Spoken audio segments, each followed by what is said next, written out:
இந்த கலையில இருந்து இந்த கலைக்கு போறாரு இல்லையா, அந்த பாதையே ஒரு மாதிரி கரடு முரடான பாதை. அப்படி போற விஜய்க்கு உங்ககிட்ட இருந்து ஒரு சில வார்த்தைகள் இல்ல கொடுக்கணும். நான் வந்து கரடு முரடான பாதைன்னு நான் அதை நினைக்கல. Okay. He has laid it properly. நான் தான் சொன்னேன். This has been in his mind for a very long time. Okay. ஓகேவா? அந்த வந்து அப்போ அவர் வந்து அந்த பாதையை சரியா போட்டிருப்பார். That's my hunch. அதை சரியா போடாம உங்களுக்கு எல்லாம் ஒரு கதை தெரியும்ல, ஒரு ஒரு ராஜா, நான் ரொம்ப டைம் எடுத்துக்கிறேன்ல, பட் சொல்றேன், ஒரு ராஜா அந்த நாட்டில் ஆளணும்னா 5 வருஷம் ஆளலாம். அதுக்கு அப்புறமா எழுத்த ஊருக்கு கொண்டு போய் எழுத்த மாதிரி அந்த ஆற்றுக்கு அந்த அக்கறையாக கொண்டு போட்டுருவாங்க.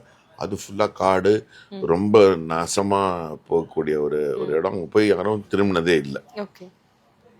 ஒரு ராஜா வந்து மகிழ்ச்சியாக ஒருத்தன் வந்து நான் ராஜா பொசிஷன் எடுத்துக்கிட்டு வரான். ஓகே.